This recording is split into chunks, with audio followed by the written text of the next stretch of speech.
I have this ultra-wide monitor, and it is really wide. About 34 inches wide. But I think I may have found something that is slightly wider. Let's check it out.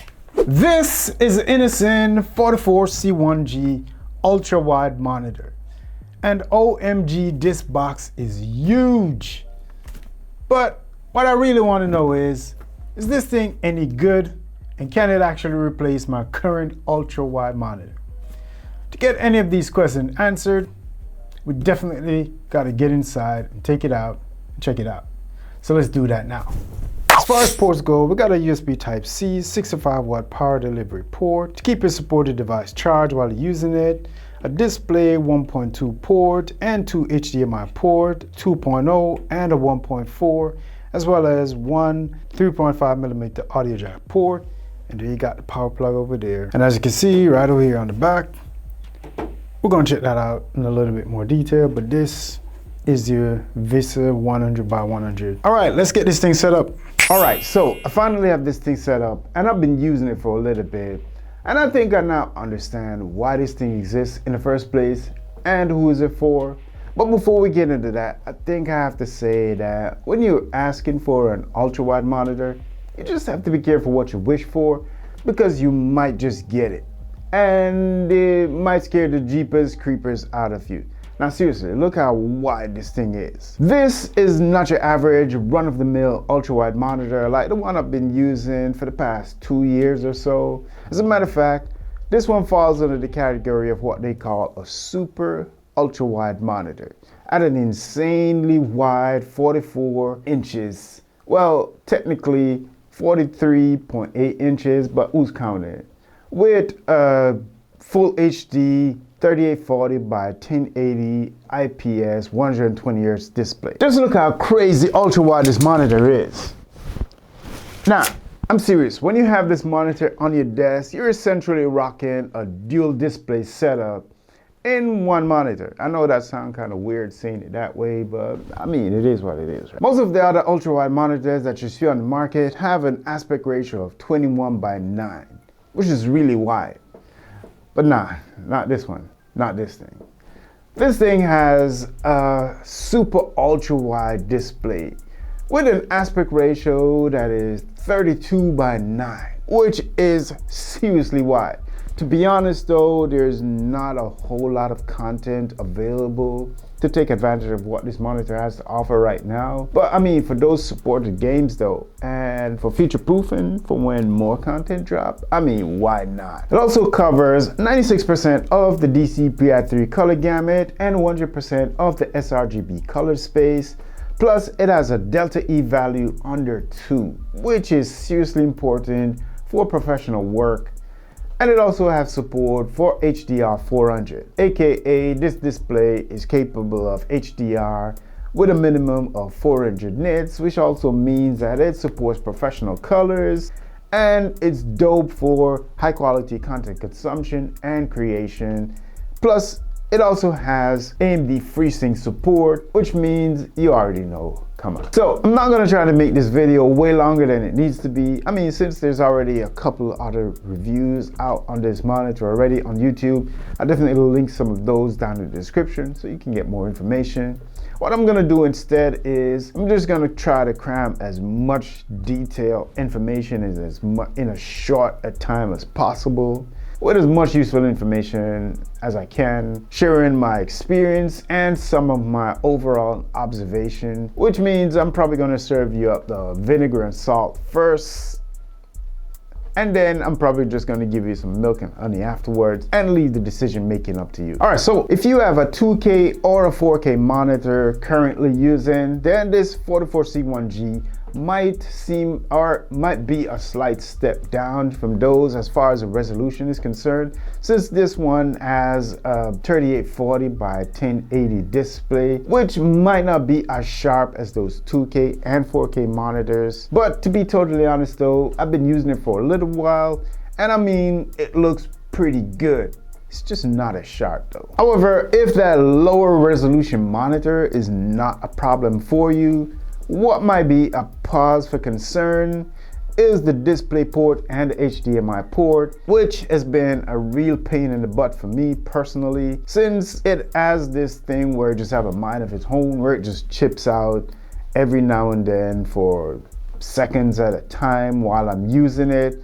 And I do understand this might be a defective unit where when I plug it in, it just chips out and there's nothing on the display for a few seconds. But I've seen a little chit chatter on the interwebs where other people are having similar issues. So my PSA to you is, when you're gonna order yours, make sure to order it from a vendor that has a really good replacement or return policy, just in case you get a bad unit. Another thing that really sucks about this monitor is the port placement behind this monitor at the bottom right here. And I mean, the supply cables that they give just sticks out and hang down right there in your face. And it makes for a really nasty setup, a really nasty look if you're going for that really nice aesthetic desktop look. To be totally honest, I don't think much thought was given to how this monitor would be used in the wild and the level that people go to make sure they have a nice, clean, aesthetic look. So, I mean, if they did thought about all of that, they would have probably put those ports in a different place. So if you want that clean, wire-free look where they're tucked away and out of sight, then what you probably need to do is get yourself some angled cables.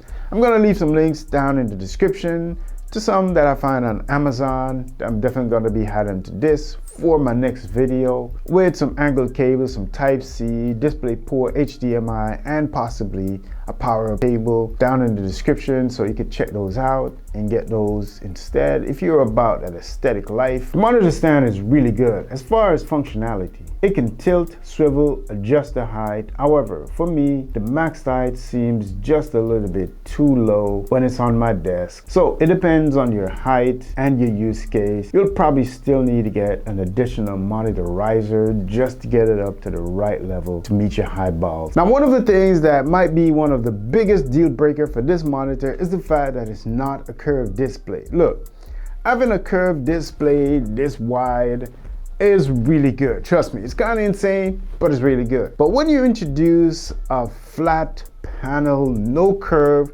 44-inch super ultra wide monitor, things kind of start looking a little bit insane to have all of that screen real estate and your eyeballs and heads going back and forth like a ping pong ball, just trying to see both ends of the monitor.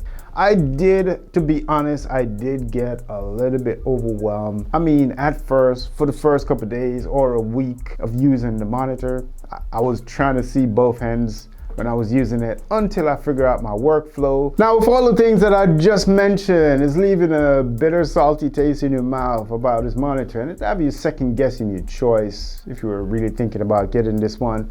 I mean, you shouldn't be dismayed, you shouldn't be despair. I'm just giving you all the bits that you probably need to know before you go ahead and buy, but it's not all bad.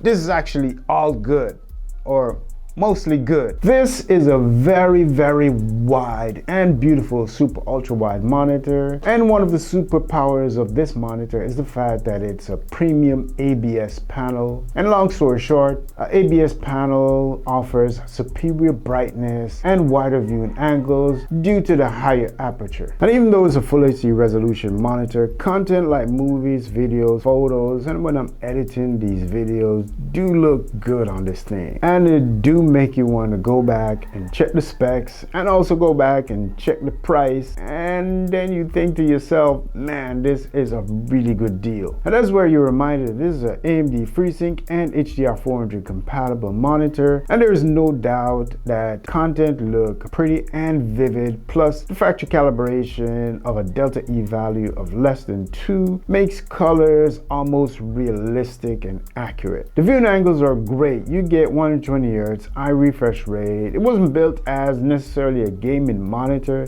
but it handles everything you throw at it like a champ. Innocn gives you everything that you need inside the box for getting started, which is all the cables. I do wish that they give us some angled cables so they can be tucked away and out of the way, but you're probably gonna have to just get those on your own. It can be incredibly powerful to multitask. It makes editing videos super simple because I can see the entire timeline all at once. Plus, I have all my panels available when I need them. And for almost everything else, except for gaming and watching movies, I exclusively use this thing in dual monitor mode, which works out great for all my productivity. If you play console games such as PlayStation, Xbox Series X, Nintendo Switch, it works out great with 120 Hz refresh rate. However, for most consoles, don't really support ultra-wide monitors, so you're just gonna be stuck at maybe the 16:9, possibly 21:9, but mostly 16:9 aspect ratio with those black bars on both sides. And as you already know, you have multiple inputs. You can run different systems simultaneously with that split screen, and you can easily work between 3 different apps on the display without feeling like you're losing out on any space when they're side by side. Oh yeah, and before I forget to mention, it has an anti-glare layer that really helps to reduce external reflections such as the light in the room, or I mean if it plays where the window is in the backdrop, it could definitely reduce some of that reflection. So here's the real deal.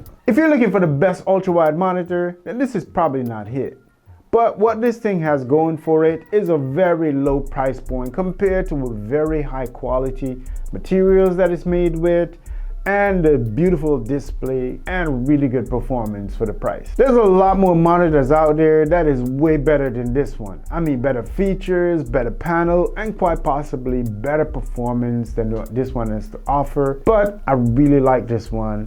I like the price point, and I'm really liking the value that it's offering for such a low price point. Overall, I'm really happy with my experience using the Innocn 44C1G ultra-wide monitor, and I would definitely recommend it to anyone that is looking for an ultra-wide monitor that can be used for both gaming, entertainment, as well as professional use for editing videos and all of the above. I mean, just as long as you keep most of the caveats that I mentioned in this video in mind when you're going in to click that buy button. But if you do go ahead and decide to buy it, it can deliver excellent picture quality with an immersive viewing experience, especially if you're watching some of those 32:9 super ultra wide supported content on this display.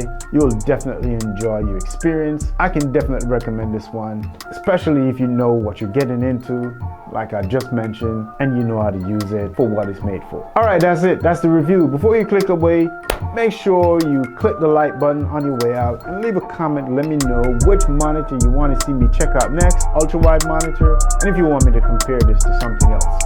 Also, thank you for watching this video. Big up yourself.